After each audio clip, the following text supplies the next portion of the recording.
sobre poderes, mas dessa vez a gente vai atravessar a pista ali da Esplanada dos Ministérios e vamos lá para o Palácio do Planalto, porque termina nesta terça-feira o prazo para o presidente Lula sancionar o projeto de lei antifacção que altera a legislação para endurecer o combate ao crime organizado.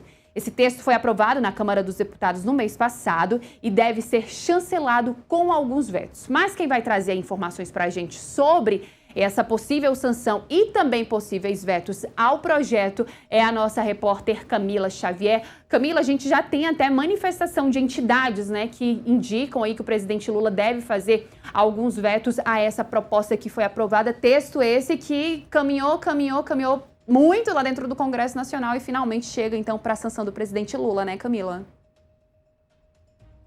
Pois é, Marília, e temos essas manifestações que são especialmente voltadas a um ponto do projeto, mas que eu já adianto, deve ser mantido pelo presidente Lula. Isso diz respeito à questão da proibição do voto para presos que não estão com uma condenação definitiva ainda. Isso vem sendo encarado por alguns juristas, algumas entidades, como inconstitucional. Por isso, esse pedido para que o presidente Lula vetasse esse ponto específico, já que, para eles, essa proibição do voto para os presos só deveria ser aplicada depois de transitado em julgado o processo. Mas a orientação, pelo menos lá dentro do Palácio do Planalto, especialmente de aliados, auxiliares do presidente Lula, é de que ele não vete esse ponto para evitar um desgaste com a Câmara dos Deputados, com o Senado Federal, evitar esse desgaste com o Congresso Nacional, já que esse ponto deve ser constitucionalizado na PEC da Segurança Pública. Lembrando que a PEC já foi aprovada na Câmara dos Deputados, agora espera para ser analisada pelo Senado Federal. Então, já que isso vai ser analisado pelo Congresso, provavelmente será constitucionalizado, então os auxiliares do presidente Lula o orientaram a evitar esse desgaste. Então, esse ponto, eu já adianto, deve ser mantido. Mas, Marília, ontem o presidente Lula se reuniu com auxiliares, como o ministro da Justiça e Segurança Pública, também o ministro da Casa Civil, Rui Costa, ministra Gleisi Hoffmann, das Relações Institucionais, diversos ministros, para alinhar esses pontos em relação à PEC da Segurança Pública. Isso porque não entram só questões técnicas em relação a esses vetos, a veto ou manutenção de pontos do projeto, mas também questões relacionadas à repercussão desse assunto na sociedade. Inclusive, o próprio ministro da Justiça e Segurança Pública teria orientado o presidente Lula a aprovar o projeto integralmente, não vetar nenhum dos pontos por conta dessa questão do desgaste com o Congresso Nacional, a repercussão na sociedade, mas o presidente Lula deve aprovar com poucos vetos, como adiantou a coluna do Igor Gadelha aqui no Metrópolis. Essa análise que eles vêm fazendo também em relação à repercussão do projeto, a repercussão desse assunto, da questão da segurança pública, tem diretamente a ver com a importância que esse tema tem para a população brasileira.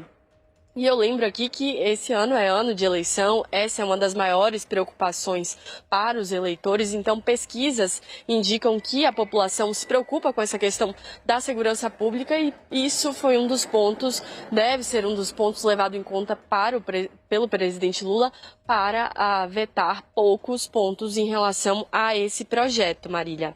E a coluna do Igor Gadelha também trouxe que na quinta-feira o presidente Lula deve realizar um evento para celebrar a sanção desse projeto que deve acontecer lá em São Paulo. Isso também para dar mais visibilidade para o tema, para a ação do governo federal em relação a essa pauta e a esse projeto. E lembrando um pouco, Marília, esse projeto a gente vinha discutindo ao longo do início do ano, também final do ano passado. Ele altera diversos pontos, mas de maneira geral o que ele faz é agravar as penas, tornar as penas mais duras para crimes relacionados a facções criminosas praticados por pessoas que têm ligação com facções criminosas e torna, inclusive, crimes hediondos alguns crimes alguns crimes praticados por pessoas ligadas a organizações criminosas. Isso torna mais difícil pontos como a progressão de pena e também a concessão de indulto ou graça, o perdão para os presos. Além disso, esse projeto também mira na questão do asfixiamento financeiro das organizações criminosas, dessas facções. Eles pretendem utilizar os bens apreendidos, bens encontrados com pessoas investigadas em meio a essa participação em facções e organizações e enviar para fundos que vão financiar tanto o combate ao crime organizado, todo o sistema de segurança pública. Então, o projeto altera diversos pontos, questões tanto relacionadas à punição, mas também a essa questão do combate diretamente, mecanismos de combate ao crime organizado. E a gente deve ver, então, aí esse projeto sendo sancionado pelo presidente com poucos vetos, então, poucas alterações em relação ao que decidiu o Congresso Nacional. Marília.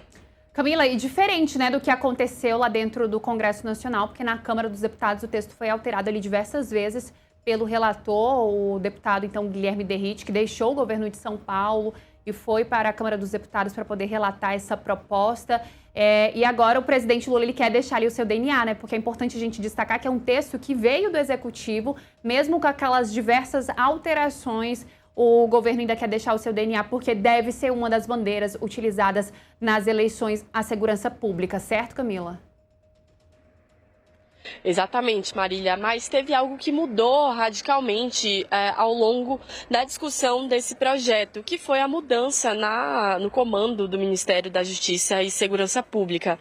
Na época que o projeto foi aprovado lá na Câmara dos Deputados, eu dialoguei tanto o projeto, mas também a PEC da Segurança Pública, né, que vem sendo também discutida, esses temas relacionados à segurança pública e as pessoas, os interlocutores que atuaram na elaboração desses projetos, prestaram consultoria ao longo desse processo, eles falam que o Ministério da Justiça dialogou muito mais a partir do momento que o ministro Wellington assumiu a chefia do Ministério, né, dessa pasta.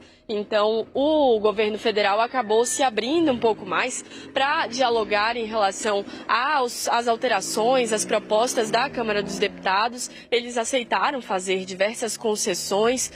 Então, o Congresso Nacional viu isso como uma forma muito positiva, um sinal positivo, tanto do governo federal em relação ao Congresso Nacional, mas também em relação a essa pauta da segurança pública. E essa é uma visão que a gente vem percebendo por parte do ministro da Justiça. Ele vem estando aberto a dialogar, a conceder em pontos relacionados a isso, tanto que é o que a gente tem de informação de bastidor, né, Marília? Essa questão de o próprio Ministério da Justiça estar orientando o presidente Lula, ter orientado o presidente Lula a sancionar o projeto sem nenhum veto. Então, houve sim essa mudança de postura do governo federal em relação a esse tema. A gente também em relação à PEC da segurança, que ainda está sendo analisada lá pelo Congresso Nacional, precisa ser analisada pelo Senado Federal. Mas é isso, o governo focando agora bastante nessa questão da segurança pública e tentando fazer o máximo de concessões, já que esse assunto vai ser um assunto, sim, central nas eleições, no momento da campanha e que deve ser muito explorado também pela oposição, pelo principal opositor do presidente Lula nessa disputa, que será o senador e filho do ex-presidente Jair Bolsonaro, o Flávio Bolsonaro. É isso, Camila Xavier, nossa repórter aqui. Muito obrigada pelas informações, Camila. Bom trabalho e ela volta daqui a pouquinho com a gente.